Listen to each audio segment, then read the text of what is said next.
What if I told you that a text from 2,500 years ago would perfectly describe today's world, the virtual world, and that it is fulfilling itself despite being many millennia old?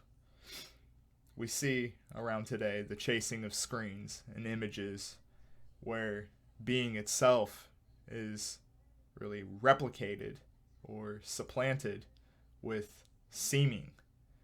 We choose to play the copies of the actual things, the objects around us, and dare not to ask what's actually creating the images, the instantiations of pleasures and desires that appear to us in front on the screen.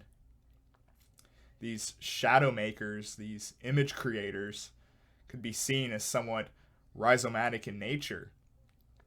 They cross-pollinate. They aren't so easily pointed out and given authorship to. The line between viewer and content creator has continued to evaporate as this decade moves along.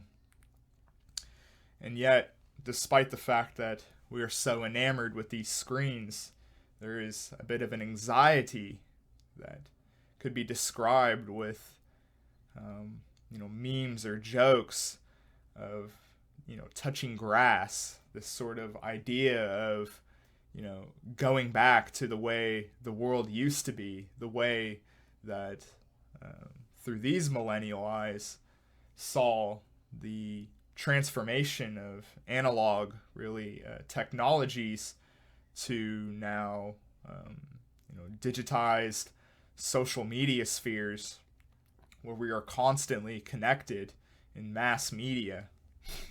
And even if we were to do this philosophical journey to touch grass, if you will, the light of the sun, just as the light of the fire in the allegory, blinds the philosopher before he can actually return to the cave.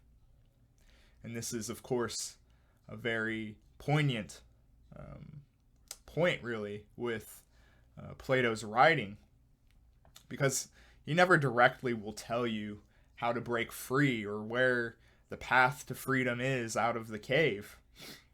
What is freedom? Is freedom just this accepted delusion that we go about in our journey for knowledge, for truth, to articulate being itself?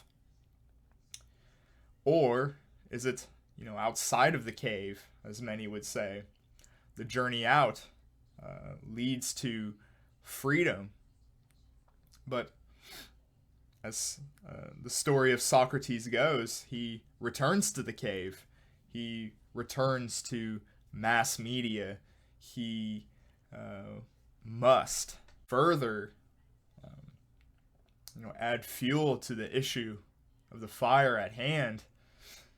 Do we prefer the cave? Do we care more about the shadow images than the actual real objects in the world that are influenced by space and time?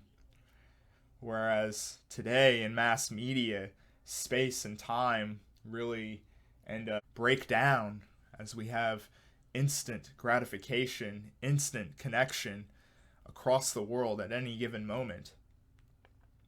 Is the moving in and out of the cave not an ever-going process that must be done over and over in different cultures and ages again and again?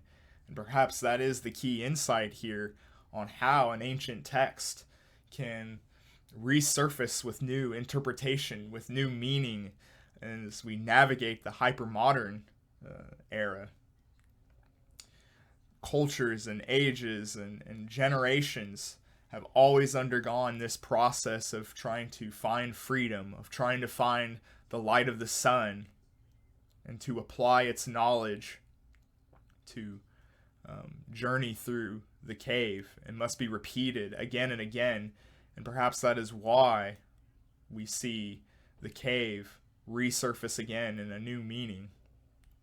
But this also doesn't perhaps answer why we are so enamored with the digital, And I'd like to point back to a really interesting insight that Joseph Campbell once pointed out, where in the animal kingdom, even the the superficial features, the darkening of a butterfly's wings, actually granted that species greater sexual access, despite the fact that this isn't the real, if you will. This is artificially done, and we see in the relationships in today's world where men and women are able to have these sorts of fantasies with the shadow images to fulfill themselves in a sort of stimulation capacity. It may not be real, but its functionality overlaps enough to satisfy one's needs. And we see with, the idea of all of these different misaligned desires, whether it's our relationships with sexuality and something like pornography usage, things of that nature. It seems that we are teetering here on, what is the real and what is these shadow images, these copies. It seems we find ourselves in one of the desire economy. And how do we overcome this? How do we liberate ourselves from such things? Well, it seems, at least culturally, we observe the resurfacing of philosophy of life, which, whether or not the image makers or the people who purport such a philosophical approach, perhaps they don't even necessarily understand, why they are being driven to such a mind state, or looking at the conditions around them and turning to something like Stoic principles of being unbothered. Perhaps that is somewhat of a key to look into with regards to, standing true and not giving into the impulse, not participating in, this desire-based economy, really.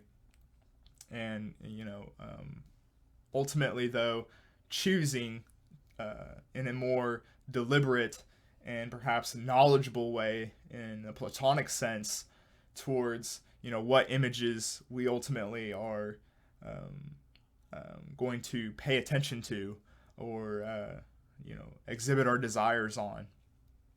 And perhaps that is at least a stepping stone to remedy the world we find ourselves in, because it doesn't look like, and this is, of course, coming from an anecdotal experience, when you try to tune out, when you try to escape the digital, it seldom comes with any success. Many times, and you'll cave instantly, because you just can't imagine your life without your devices, without being tuned in fear of missing something.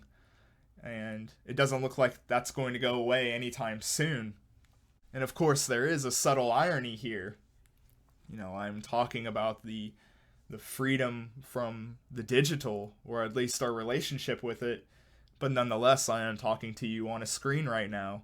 So it doesn't seem that I myself am able to escape the creation of images, or its consumption.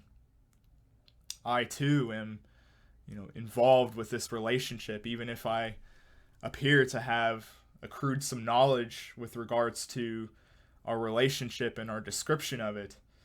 I too am afflicted with this. So perhaps we are, unable to leave the cave now. Perhaps to some degree our liberation will come from sustaining the need for the digital, but being able to have some sort of liberating aspect to our relationship, really, with it, I would say. And I think the fully actualized form, if you will, of the cave and being, if you will, is to suggest that with the rise of artificial intelligence, these creations of shadow copies, that perhaps being itself is being made into a shadow copy. But it doesn't seem like we really are very interested in such a dialogue. And maybe that is a startling insight in and of itself, where, you know, we have this fear of AI, but what if we ourselves are actually acting like AI more than AI is acting like us?